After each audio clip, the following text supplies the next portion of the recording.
The solo film of Joker, one of the most iconic characters in DC Comics, was released in theaters in recent years and was well received by movie enthusiasts worldwide. Before Todd Phillips brought his version to life, Martin Scorsese was considering the idea of making a Joker film, and Warner Brothers was supportive of this idea. Initially, there were plans for Martin Scorsese to produce and possibly direct a Joker film. However, eventually, a different Joker film project, directed by Todd Phillips and starring Joaquin Phoenix, was brought to life. He wanted Leonardo DiCaprio to portray Arthur Fleck. However, as it became widely known that Scorsese wasn't particularly fond of superhero films, he ultimately wasn't keen on the idea of directing Joker either. Instead, he began preparations for The Irishman. Although Warner Brothers pursued Leonardo DiCaprio for the role of Arthur Fleck during the period when they were in talks with Martin Scorsese, the project didn't come to fruition due to Scorsese's reservations about directing a superhero film. After entrusting the project to Todd Phillips, only one name came up for the role of Arthur Fleck: Joaquin Phoenix.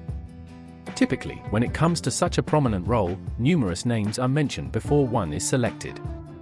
However, the reason only Phoenix's name surfaced in this film was because Todd Phillips had been considering him for the role from the beginning. Phillips, who needed to convince Phoenix to take on the role, says there was never a moment when the actor accepted the role. Instead, they began trying on costumes designed for Arthur one day while the pre-production process was ongoing. Joaquin Phoenix underwent a strict diet to prepare for the role, losing approximately 23 kilograms in the process. To determine how to create his character's iconic laugh, Phoenix conducted extensive research and drew inspiration from patients suffering from pathological laughter, describing it as not demonic, but poignant, according to Phillips.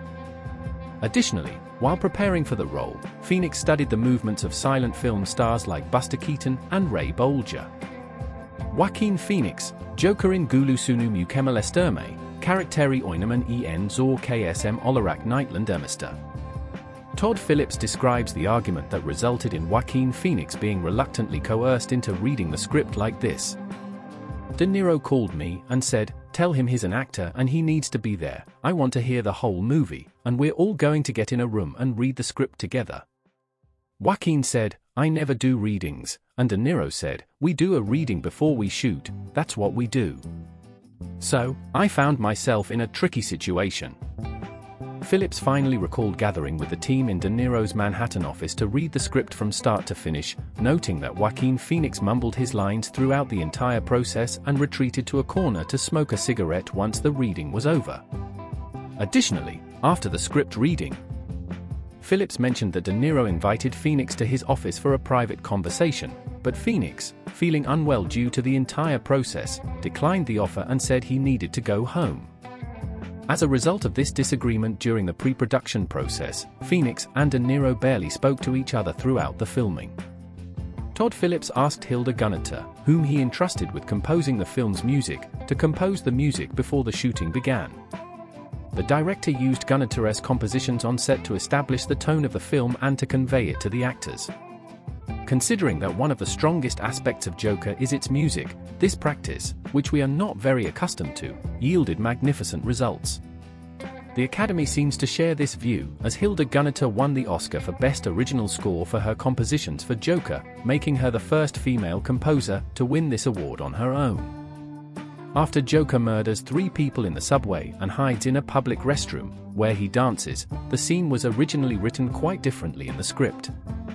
However, on the day of shooting, Phillips and Phoenix decided that the character needed to behave differently in this scene. While contemplating what alternative scene they could shoot, Phillips played a piece composed by Hilda Gunniter for Phoenix. Upon hearing this music, Phoenix began to dance along with it, and ultimately, the iconic dancing scene that has been etched into memories was born. Joaquin Phoenix's portrayal of Arthur Fleck has become a symbol of resistance. In protests around the world, from countries like Iraq, Lebanon, Chile, and Hong Kong, Arthur Fleck has emerged as a frequent figure. Todd Phillips described Joaquin Phoenix's portrayal of Arthur as a man searching for identity who inadvertently becomes a symbol. His goal is really to make people laugh and bring joy to the world. Todd Phillips aimed to present Joaquin Phoenix's Joker as a character that would feel familiar to comic book fans. He said he wanted Robert Pattinson to know that there was no chance of his Batman crossing paths on the big screen. The film, set in 1981, draws its most prominent inspirations from Martin Scorsese's The King of Comedy and Taxi Driver. However, it also takes inspiration from many other films set in New York during that period. The stairs where we see Joaquin Phoenix dancing have become a popular destination for moviegoers and tourists after the film's release. The film's most memorable line, "I used to think my life was a tragedy, but now I realize it's a comedy," was inspired by Charlie Chaplin's quote, "Life is a tragedy when seen in close-up, but a comedy in long shot." Joaquin Phoenix was considered for the role of Batman in Darren Aronofsky's cancelled film Batman: Year One before taking on the role of Joker. Joker is the first DC Comics film rated R since Watchmen. Additionally, it is the first R-rated film in history to gross over $1 billion worldwide. The film's premiere at the Venice Film Festival received an 8-minute standing ovation. The theatrical version of the film was 122 minutes long. However, Todd Phillips mentioned in an interview that the film's initial cut was 155 minutes long. This implies that many scenes were cut from the film.